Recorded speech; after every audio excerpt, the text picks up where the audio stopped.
කිසි ප්‍රතිඵලයක් නැතිනවා. ඔය බල්ලොන්ට කැම දෙනවනේ අපූර්වට ගෙදර බල්ලට අයියේ බත් දාලා බලාගෙන ඉන්න පාරේ යන බල්ලෝ ඇවිල්ලා කනවාද කියලා. පොල්ලක් තියාගෙන ඉන්නේ. කනවා නම් ගෙදර එක විතරනේ. පිටේ ගසනවා පිටේ උඟාවුත් එහෙම.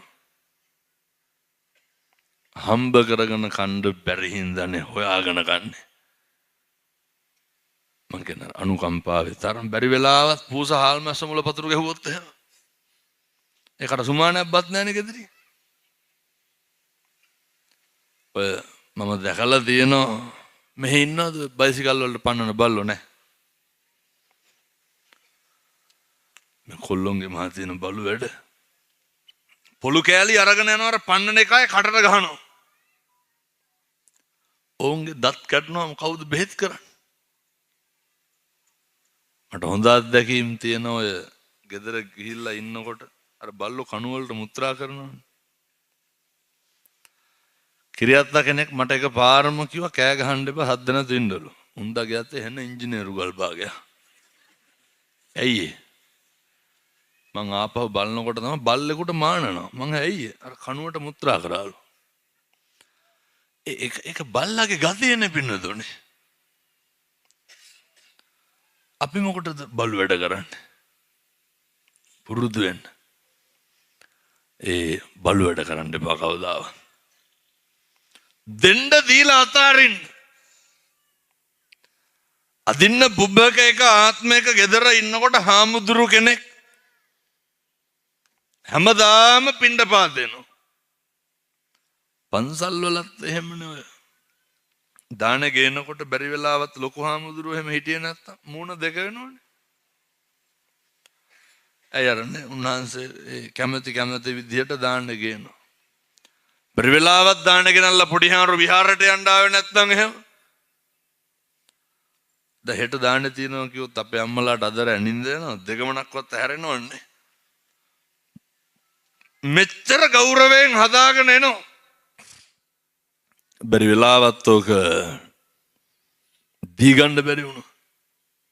හාමුදුරුවෝ හිටියේ නැත්තම් අපිට හොඳට මතක තියාගන්න පින්නතුනේ. දෙන්න දීලා අතාරින්න.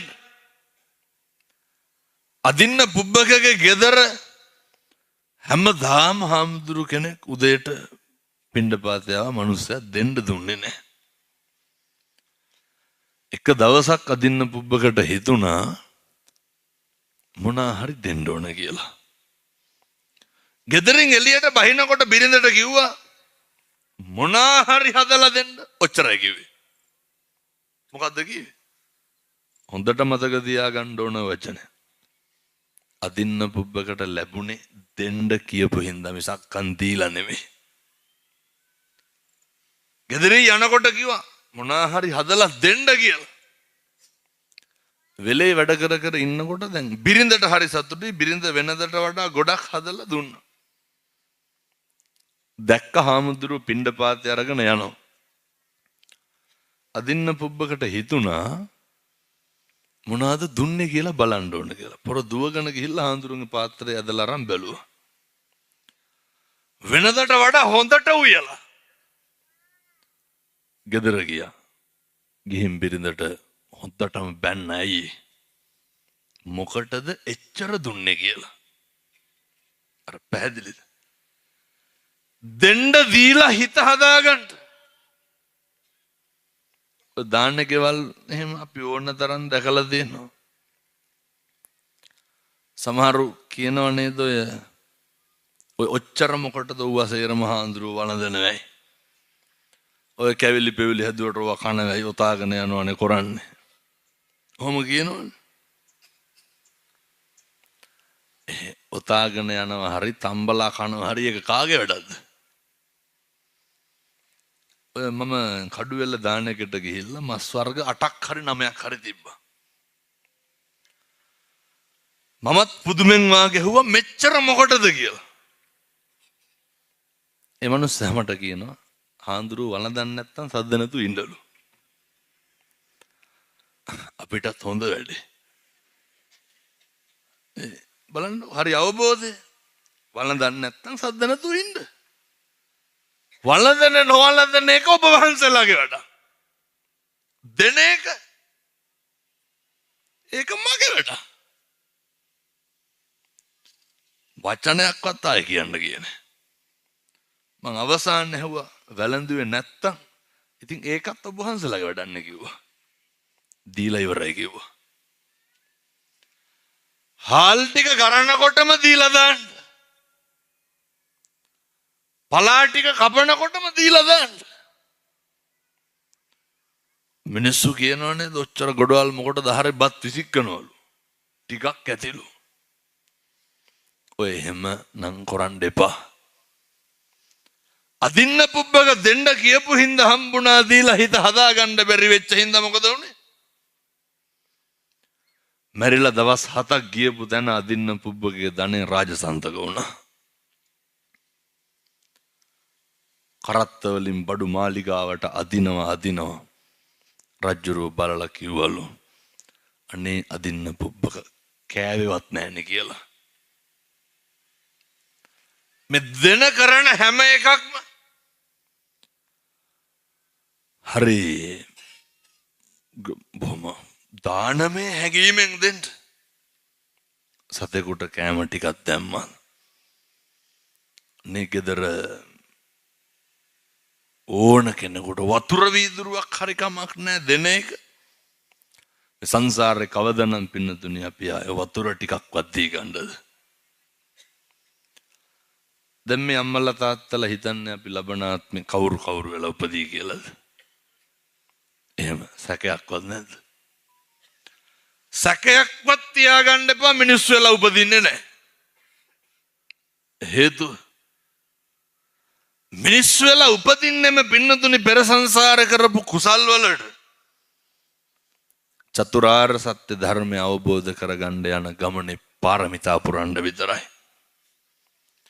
කවද්ද හිතුනේ නිවන් දකින්න ඕන කියලා. ඒ නිසා අපේ තරුණ මහත්තුරු හොඳට මතක තියාගන්න. ඔය හම්බෙච්ච මනුෂ්‍ය ආත්ම භාවය ඔක නාස්ති කරගන්න එපා. මේ ගෙදරක පවුලක 7-800ක් නැහැ. මනුෂ්‍යත්වය ආරක්ෂා කරගන්න බලන්න ගෙදර තුල පවුල තුල.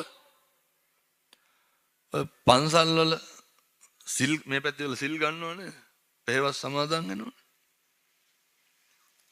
මම මේ හෙට ඉඳන් ගෙවල් වල සිල් ගන්න කියනව නෙමෙයි හොඳේ. පන්සලේ සිල් ගන්න ඕන. මං කියන්නේ සිල් ගන්න එකේ ලාභය ප්‍රතිඵලයේ භුක්ති විඳින්න ඕන කොහෙද? ඒක භුක්ති විඳින්න ඕන ගෙදර පින්නතුනේ. පන්සලේ සිල් ගන්න. සමහරු පන්සල් එනවා අපිට සිල් පෙන්නන්න. ඔය සමහර කිරියම්මලා අහුවෙලා තියෙනවා අපිට. හොඳම මං ප්‍රදේශයේ කොහෙද කියන්නේ මගෙන් අහනවා. අර ගෙදර යනකොට කොහේ හරි එළුව ගාලක අල්ලංග එළුව දෙන්නෙක් ඇවිල්ලා මිදුලට. එකෙක් මල් පැලයක් කනවලු අනික තැඹිලි පැලේ කනවලු. මල් පැලේ කාපු එකාට නම් හොඳ පාරක් දී ගත්තා කිව්වා. මගෙන් අහනවා පවුද කියලා. මොකෙන්ද ගහලා තියෙන්නේ? අර පැදුර හීනියට නේද උතාගෙන යන්නේ. පැදුරෙන්මයි ගහලා තියෙන්නේ. ඒ ඇවිල්ලා තමයි අහන්නේ පවුද කියලා. මේ සේරම කලස් පෙන්වන්නේ පන්සල් වල. ඔය තියෙන හික්මීම ගෙදර තිබ්බනම් මොකද වෙන්නේ? ඔය තියෙන සංවරකම පිටස්තර වුණාම ගෙදර තිබ්බනම් මොකද වෙන්නේ? ඔය ඉන්න විදිහට ඉතින් ගෙවල් වල ලස්සනට ඉන්න පුළුවන්. බලන්නකො තියෙන නිහතමානීකම. අමුත් තිරිසන්නු වගේ නේ ගෙවල් වලට ගිහුවාම හැසිරෙන්නේ. මතක තියාගන්න. මේ පන්සල් එන්න මේ අපිට එක එක ඒවා පෙන්වන්න දෙන්න එපා. ඔය නිහතමානීකම ඔය හැදිච්චකම අපේ ඔය සේරම තියෙන්න ඕන ගෙදර. ඒකනේ කියන්නේ අම්මා තාත්තා දූ දරුවන අනාකුලාච කම්මන්තා නොකල යුතු රැකියා අතෑරලා දාලා බුදුවරු උගන්වන්නේ මේ උතුම් මංගල කාරණා විදිහට. මුලින් ඔයත්තන්ට දේශනා කරේ පැහැදිලි කරේ මේ ජරාවට ව්‍යාධියට පත් වෙන අපි මේ විදිහට කාලය ගත කරනකොට ගෙවනකොට තව එක අවස්ථාවක් එනවා. ඒ ඔය මරණානුස්සති කමඨහං දේශනාවේ 4 වෙනි අවස්ථාව වාගේ. පින්නතුනි නොසිතූ මොහොතක අපිට මැරෙන්න සිද්ධ වෙනවා. නොසිතූ මොහොතක මැරෙන්න සිද්ධ වෙනවා. අර මං ඊයේ පස්සර ධර්ම දේශනාවට වැඩියට පස්සේ එක තරුණයෙක් කියනවා දැන් අර මුස්ලිම් කතෝලික බේදෙන්තරව බණ අහනවනේ. වෙනතුනේ මේ මුස්ලිම් පල්ලියේ පූජකතුමා එනවා බණ අහන්නනේ. කතෝලික පල්ලියේ පියතුමා එනවා බණ අහන්න.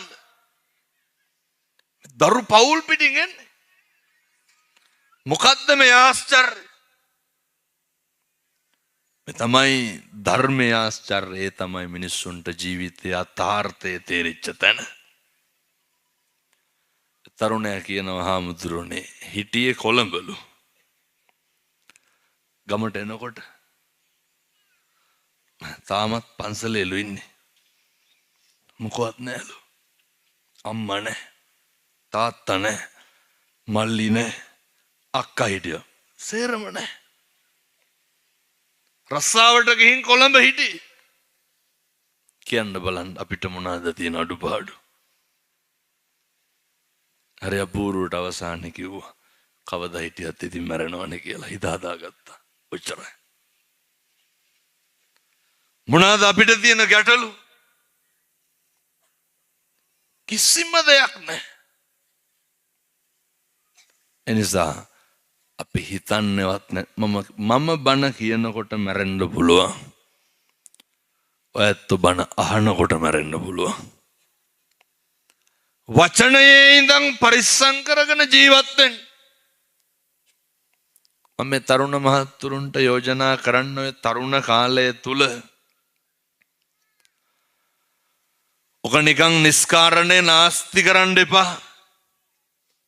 ඔය තරුණ අවධිය නිකන් අපත් කරන්න නරකයි. මේ අර ගලේ වෙල පැත්තේ කොල්ලෝ ගංජා ගහනවද නැහැ? නැතුව ඇති. මේ හොඳයි. මොකවත් නැහැ. ඔයත්තුන්ගේ රියැක්ෂන් වලින් මට තේරෙන්නේ ගලේ වෙල තරම් වෙන කොහෙවත් මොකවත් නැහැ කියලා. ඔය තරුණ මහත්තුරු අකාලේ නාස්ති වෙන එක නවත්තන්න. අකාලේ විනාශ වෙන එක නවත්තන්න. පුතේ කවදාවත් ඔය එක එකාගේ අතකොළු වෙන්න යන්න එපා. ඔය එක එකාගේ සිගරට් කෑලි බොන්න යන්න එපා. කිසි කෙනෙකුට පාවිච්චි වෙන්න එපා. ඔය කොල්ලොන්ගේ සාක්කුවල දැන් බැලුවත් තියෙන දුංගල පළුවක් හරි. මේ පොඩි පැටවුනේ හකු පුරවගෙන නැත්තේ අර දුංගල කුඩු වලින්. මේ කොල්ලෝ අවුරුදු 16 17 පැටව කියනවා බීඩියක් නැත්තම් වැසිකිලියක් නැහැලු. මේ පොඩි කොල්ලෝ. එනිසා ඔය තරුණ අවදිය නාස්ති කරගන්න එපා. හොඳට වැඩ ගන්න. කොහොමද වැඩ ගන්න? එක්කවුවෙන් මග තරුණයා පින්නතුණු ජීවිතේ පුළුවන් තරම් කරේ ශ්‍රම දාන. පන්සලට මාසෙකට සැරයක් විතර ගමේම කොල්ලෝ ටික එක්කහුව වෙලා පන්සලට එන්න. කොනක ඉඳන් සුද්ධ කරන්න. සම්බුද්ධ ශාසනය වෙනුවෙන් ශ්‍රමය දන් දෙනවා කියන්නේ ඒකයි. මේ පන්සලේ ශ්‍රම දාන වලට වැඩිපුරම එන්නේ අම්මලා තාත්තලාද? අම්මලා. විල්ලි ලැජ්ජ නැති වැඩ කියන්නේ. සමහර පුතාලා ඉන්නෝ. අම්මව බයිසිකලේ තියාගෙන ඇවිල්ලා බස්සනව නෙමෙයි බානෝ.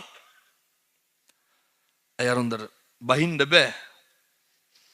බාලා අතට හැරමිටිය දීලා ශ්‍රම දාන්නට යන්න කියනවා. අනේ උන්ද 10 විතර වෙනකන් කොහේ හරි ඉඳලා නල් ලකුණු කරනකොට ඉන්නවා කියලා කියන්නවත් පණ නැහැ. ළඟ ඉන්න කෙනාට කියන්නේ මාත් ඉන්නවා කියලා කියන්නලු. ශ්‍රම දානෙට. එහින්ද ඔය මාස 2කට සැරයක්වත් මම යෝජනා කරනවා තරුණයෝ එක්ක වෙලා ඇවිල්ලා. ඒ හාමුදුරුවෝ වෙනුවෙන් කරන දෙයක් නෙමෙයි. සම්බුද්ධ ශාසනය වෙනුවෙන් ජීවිතයේ දහඩිය බිඳුවක් හෙලන්න. මෙබඳුනි මේ අවස්ථා හැමදාම උදා වෙන්නේ නැහැ. මේ බොහොම පොඩි කාලයයි. ටික කාලයයි තියෙන. ඒ නිසා මම යෝජනා කරනවා කාලෙකින් හම්බෙච්ච මනුෂ්‍යාත්ම භාවය පුතේ නිකන් නිස්කාරණේ නාස්තිනම් කරගන්න එපා. ඔය ගලේවල ටවුන් එකේ බලන්නකො සෙනසුරාදාට ඉරිදාට. ඔය අහුමුළු ගානේ පඳුරු ගානේ කවුද ඉන්නේ? මේ ළමයි. ගලේවල තරුණයෝ සේරම එක්ක අහුවෙන්නේ. මත් පෙත්තක්වත් මේක විකුණන්න දෙන්න එපා. මම මේ තඩි ගහන්න කියනෝනේ මේ හෙට එන විකුණන්නේ උන්ට හොඳේ. විකුණන්න දෙන්න එපා. මේ කුඩු අයිස් තියනවද නැහැ? අපොච්චේ තියනවලු.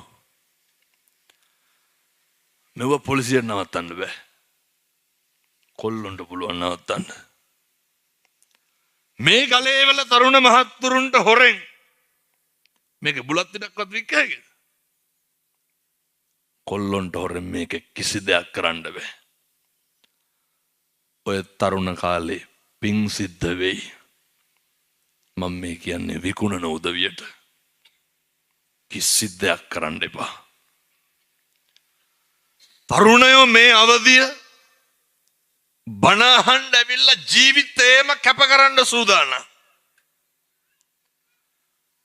මේ විකුණන කොල්ලෝ කියනවා හාමුදුරනේ නැවැත්තුවාලු.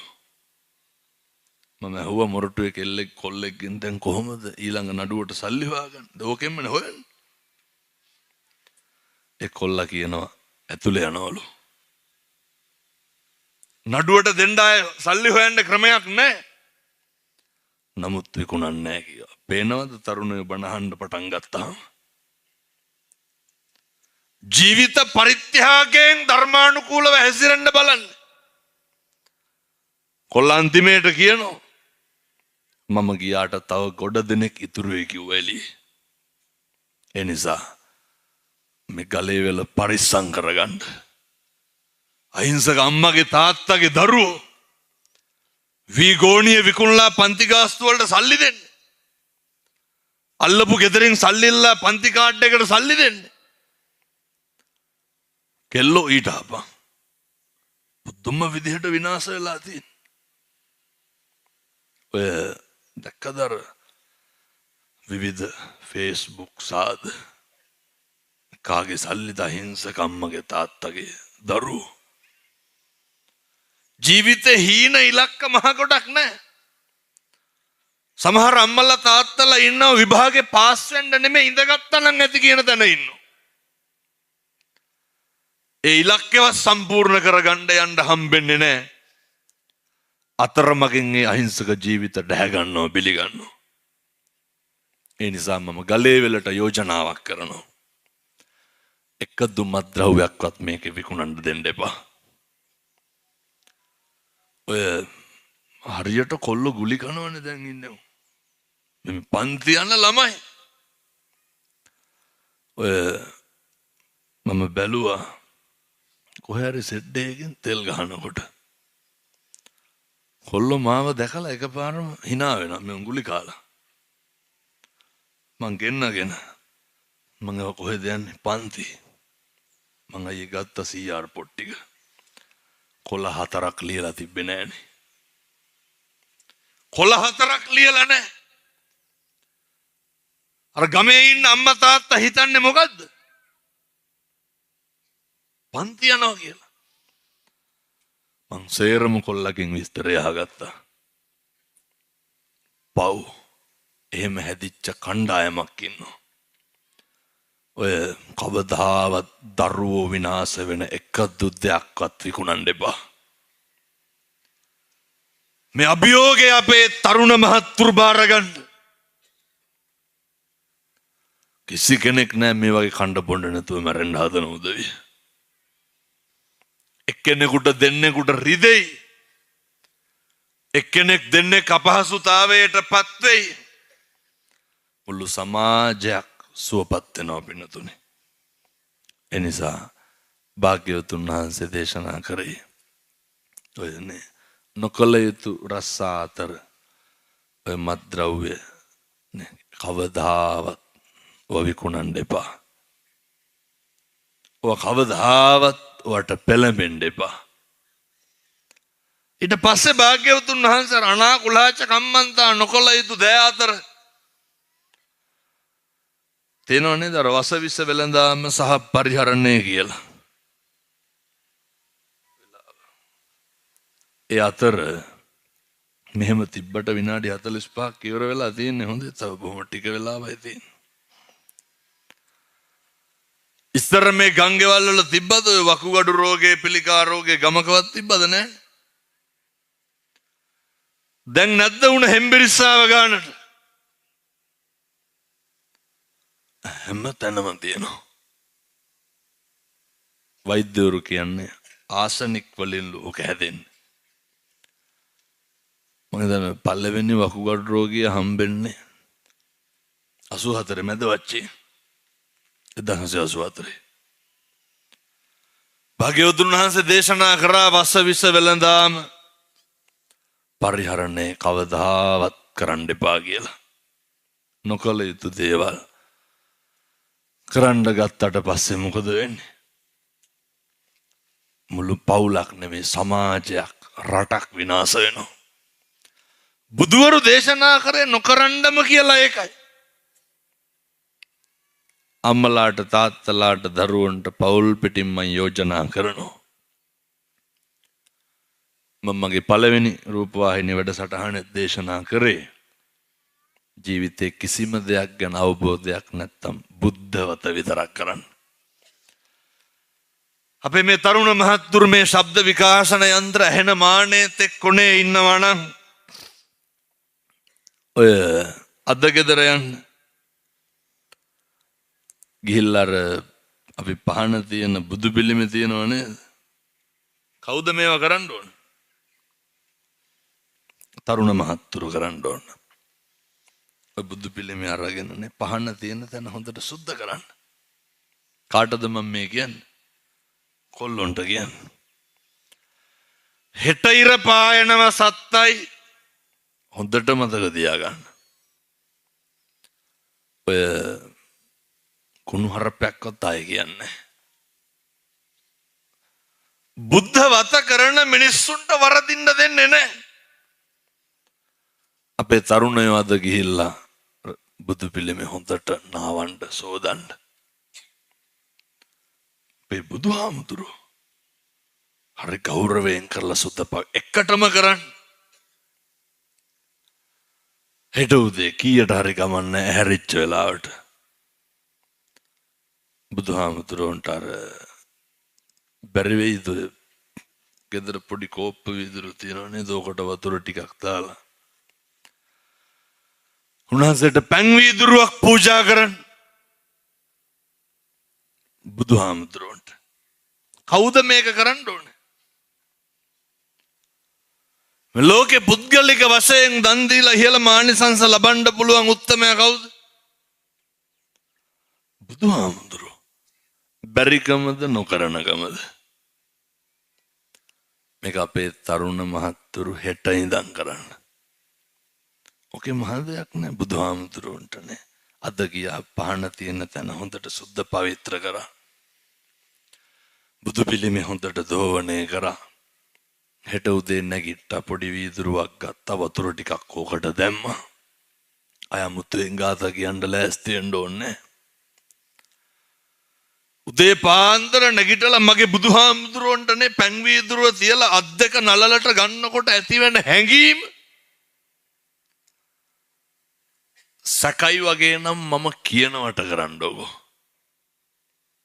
ගෙවල් වල උයනව නේද උදේට මොනවා හරි සම්බෝලයි බතුයි හරි කමන්නේ ඔය පැහැෙන හොද්දෙන් හරි මැද්දෙන් අරගෙන ඔය පොඩි පීරිසියකට බත් හැඳි භාගයක් විතර දාන්න. ඕක දාලා මේක අපේ අම්මලා කරන්න. තාත්තගේ අතට දෙන්න. පූජා කරන්න කියලා. අමුතුවෙන් ගාථා කියන්න ඕන. බුදුහාමුදුරුවෝ